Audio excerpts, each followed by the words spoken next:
गांव देहात में एक लोक परंपरा देखने में आती है कि लोग बाग जो है अपने पितरों की शांति के लिए चबूतरे बनाकर उनको वहीं स्थापित कर देते हैं। फिर उनका अमावस्या पे और कुछ विशेष पर्वों दिनों पे उनके धूप वगैरह वो करते हैं। ठीक है, देखिए शास्त्र विधि से अगर देखा जाए तो मैं इसके विरुद्ध हूँ। क्यों? क्योंकि शास्त्रों में ऐसा कोई वेद में या हमारे श्राद्ध कर्म के अंदर इस प्रकार का किसी भी प्रक्रिया का उल्लेख नहीं है कि पितरों को रोक कर, धरती पे रोक कर उनका चबूतरा बनाकर उनको जो है धूप दी जाए। पितरों के लिए जो है जल सबसे उत्तम माना गया है, तिल मिश्रित जल।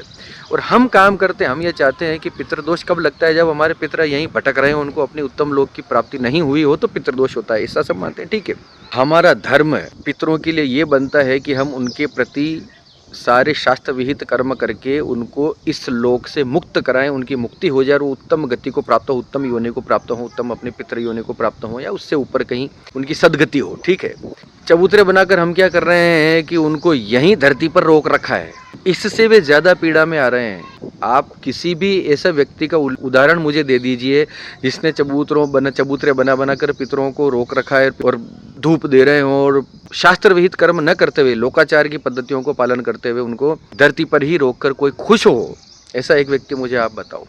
एक भी नहीं मिलेगा। मेरे पास तो क्लाइंट्स आते हैं बहुत सारे, तो मैं तो समझता हूँ इन चीज़ों को, लेकिन किसी का अपमान करने का मूड नहीं है, कोई ऑफेंड ना हो इस बात से।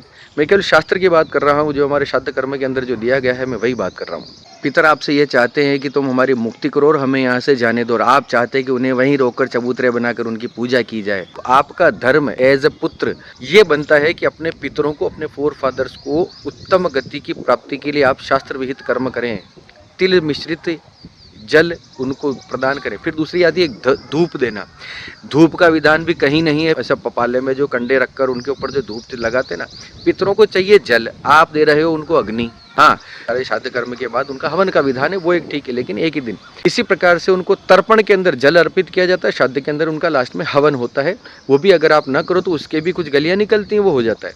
लेकिन पितरों को धरती पर रोक के रखना, उनको और ज्यादा दुख देना है, आप इस बात को समझो। इसलिए मैं आपसे ये निवेदन करता हूँ कि आपके आसपास कोई श्राद्ध कर्म करने वाले ब्राह्मण हो तो उनसे मिलकर अपने पितरों की मुक्ति करवाइए, उनको फ्री कीजिए, उनको यहाँ से जाने दीजिए। यही आपके लिए सबसे अच्छा है। पितरों से बहुत ज़्यादा इमोशनल लगाव लगाना और हमारे तो सपने में आ रहे हैं जी, हाय, अरे भैया वो गए, अभी आप समझो इस बात को।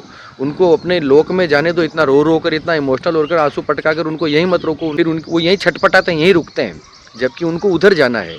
उनका लोक वो है, उनका स्थान बदल चुका है, उनका ट्रांसफ़र हो चुका है। आप ऐसा समझो, तेरा इमोशनल नहीं होना पितरों के लिए। पितरों का सम्मान होना चाहिए। पितरों की कृपा के बिना कुछ भी संभव नहीं है, कोई पूजा पाठ नहीं लगता, ये भी मैं कई बार बोल चुका हूँ। तो पितरों को सही गति अगर प्रदान करनी है, उनके प्रति सही प्रक्रिया का आपको पालन करना है, तो किसी विद्वान व्यक्ति से, वेद विहित विद्वान व्यक्ति से उनके श्राद्ध कर्म करवाओ, तर्पण करवाओ, त्रिपिंडी करवाओ, ब्राह्मण भोजन करवाओ, दान करवाओ, किसी तीर्थ स्थल पर जाकर श्राद्ध करवाओ, हवन करवाओ, नाग बलि, नारायण बलि, इस प्रकार के आप कर्म करवाइए, तो आपको पितृदोषों से मुक्ति मिलेगी। अब प्रश्न आता है कि जिन लोगों ने इस प्रकार से चबूतरे बना रखे हैं, अपने पितरों को देव रूप में स्थापित कर रखा है, वे लोग क्या करें? देखो, किसी चबूतरे को हटाने की जरूरत नहीं है। जो सम्मान आप करते हैं करते रहिए, उनका मानसिक रूप से स्मरण करते रहिए, वहाँ पर धूप ध्यान जो भी कर रहे हैं वो भी करते रहिए, उसमें कोई समस्या नहीं। मन में ये भाव नहीं रखना कि हम लोग यहाँ पर बिठा रहे हैं और इनको यहीं रुकना है, इस प्रकार का भाव मत रखिए। दूसरी, वैदिक पंडित से मिलिए, ब्राह्मण से मिलिए और उनके द्वारा बताए गए श्राद्ध विहित कर्मों को, उसका पालन आप कीजिए। उनको यहाँ पर रोक के रखने की नियत मत रखिए कि किसी के शरीर में देवता आ रहे हैं और वो बता रहे हैं, और इस प्रकार से जो है,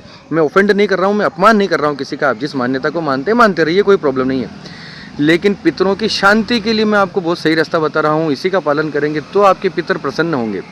हम बोलते हैं जी इनके पितर दोष है, एक्चुअली पितर समस्या देते नहीं है, पितर एक्चुअली खुद परेशान होते हैं। पितर कभी परेशान नहीं करते, हुए परेशान होते हैं, इसलिए वो, हम चूँकि उनकी ब्लड बेल्ट में है तो उसका प्रभाव हमें झेलना पड़ता है। ठीक है, वो एक्चुअली यहाँ से मुक्ति चाहते हैं, तो उनकी मुक्ति का, उनकी उत्तम गति का जो है साधन करो महाराज।